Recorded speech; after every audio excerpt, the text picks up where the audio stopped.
దిల్చునాల్లో construction అవుతున్న ఇల్లుకు వాసు చూడడానికి వచ్చినాము.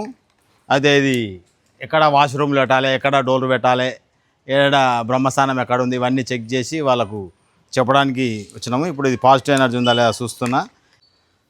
మీ బిల్డింగ్ పాజిటివ్ ఎనర్జీ ఉన్నది. అయితే నువ్వు స్టార్ట్ చేసినాము నుంచి పెండింగ్ పడకుండా బిల్డింగ్ అయినట్టు 30 డిగ్రీ టిల్ట్ ఉంది. అంటే కరెక్ట్ ఎగ్జాక్ట్లీ నార్త్ ఈస్ట్లో ఉంది మెయిన్ డోర్. ఇక్కడ మీరు కాస్త ఈస్ట్లో దేవుని రూమ్ పెట్టుకుర్రు. ఇది పర్ఫెక్ట్ నాటే. ఇది కిచెన్లో ఏం చేయాలంటే కిచెన్ కట్ట కట్టినాక రెడ్ మార్బుల్ కానీ గ్రీన్ మార్బుల్ కానీ వేయాలి. ఆ రెండే, వేరే నల్ల అస్సలు ఎక్కడ వాడొద్దు, నల్ల మార్బుల్ వాడొద్దు, నల్ల గ్రానైట్. ఇప్పుడు మీరు ఇక్కడ పైన వాటర్ ట్యాంకులు పెడదాం అనుకున్నారు కదా. అయితే అందరు ఏం చేస్తారు, ఈ మూలకు నైరుతి అని అందరు నైరుతికే వేస్తారు. పశ్చిమానికి సటర్కి వెళ్ళి నైరుతికి వేసుకోవచ్చు. అయితే మీ బిల్డింగ్లో ఏమవుతుందంటే నైరుతి ఇక్కడ వస్తుంది, బిల్డింగ్ ఇట్లా క్రాస్ టిల్ట్ ఉన్నందుకు 30 డిగ్రీలు టిల్ట్ ఉన్నందుకు ఇక్కడ క్రాస్ వస్తుంది. అది ఇట్లా వేసుకోవచ్చు. ఇటు వేసుకొని ఇక్కడ నుంచి అక్కడ వరకు ట్యాంకులు కట్టుకోవచ్చు పైన.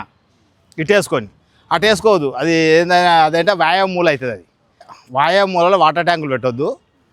ఈ జోన్లో ఇక్కడ పెట్టుకోవచ్చు వాటర్ ట్యాంకులు. అంటే మీరు స్లాబ్ వేసుకుని చేసుకొని దీని పైన పెట్టేసాను వాటర్ ట్యాంకులు ఇట్లా.